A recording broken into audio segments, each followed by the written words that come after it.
spending on infrastructure, the railroad system, government cronyism and incompetence, government waste.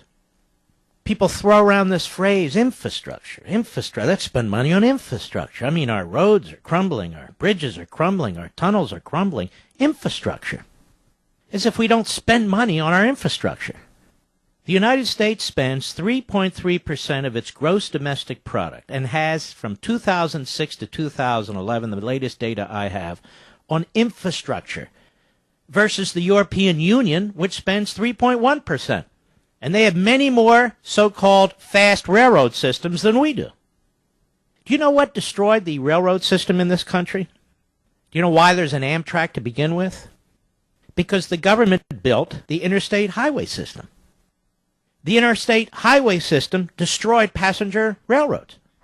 And what else destroyed the passenger railroad system in America?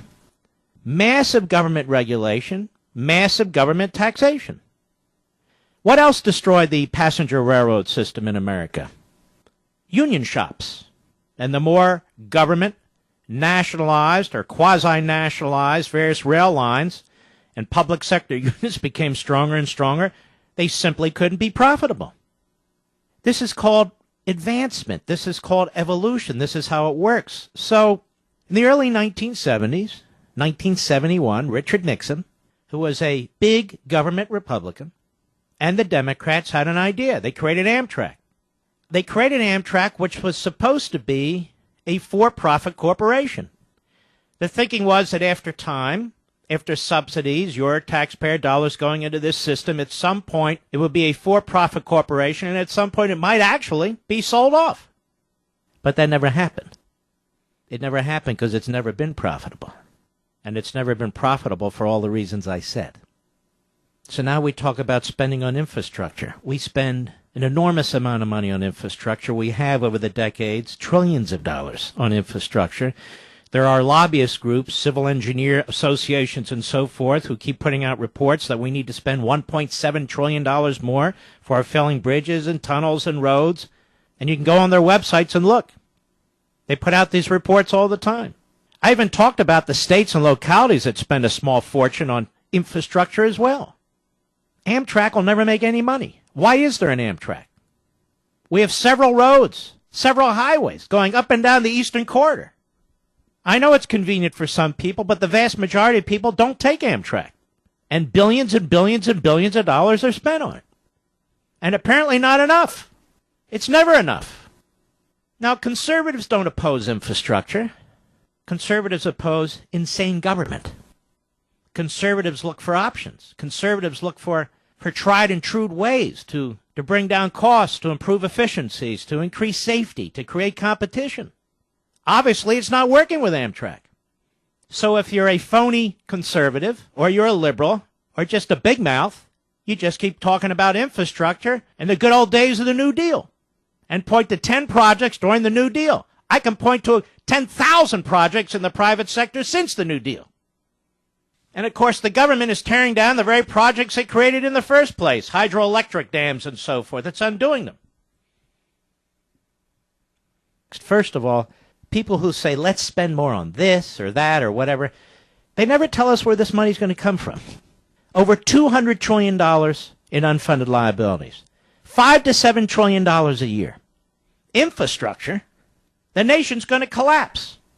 How come they never talk about the Highway Trust Fund, the Federal Highway Trust Fund? You know, every time you buy a gallon of gasoline, you put money into that Federal Highway Trust Fund. What happened to that money? Well, they took that money and they doled it out in pork. So it's always short. So they're always trying to find ways to increase taxes on gasoline or other forms to fund the Highway Trust Fund, which is supposed to use to upkeep the highways. But much of it's not. What happened to the almost $1 trillion in stimulus spending when Obama gave speech after speech after speech that it was for infrastructure? He said it. Pelosi said it. Reid said it. The Democrats said it. The media said it. Folks, that's only 5-6 years ago. We never spent this kind of money before, over $800 billion on a so-called stimulus bill. $9 billion of it went to infrastructure. $9 billion. We also have federal rules when it comes to federal projects. The going union wage in the area has to be paid, so you can't go to non-union workshops and so forth. So the competition is limited, if not non-existent at all. The government's incompetent. The government creates accidents. The government creates inefficiencies. The government creates these scenarios. And we get these knee-jerk, phony populists, whether they pretend to be conservatives or outright liberals, who go on and on and on, and just calling something infrastructure means we should turn it into another $1 trillion project. If you have bridges that aren't working and tunnels that aren't working, and they belong to towns and states, then fix them. And if you have an Amtrak system that's over 40 years old, 50 years old, that is supposed to be for profit, that's the purpose of it when it was put in place May 1st, 1971, and it hasn't made a profit any year since, and is a black hole where money's poured in, and if it's as bad as the leftists and the phony populist conservatives say, then sell it. What's wrong with free market capitalism? What's wrong with it? Nothing. And yet we romanticize the day of the New Deal, the days of the Depression and Franklin Roosevelt. And this has been done by the left for over half a century. Franklin Roosevelt was a socialist. He was a Fabian socialist, and he was proud of it. In 1944, he famously gave a speech about a second Bill of Rights. Now, this isn't hard to comprehend. It's very easy to comprehend. Matter of fact, Cass Sunstein, a leftist kook, a radical, he wrote a book called The Second Bill of Rights, praising Franklin Roosevelt, saying, we should still do what Franklin Roosevelt has said, and we should adopt the Second Bill of Rights and institutionalize it within our Constitution. Well, what is this Second Bill of Rights? Well, it's in Liberty and Tyranny. It's in Ameritopia. You can see it on Google if you Google it.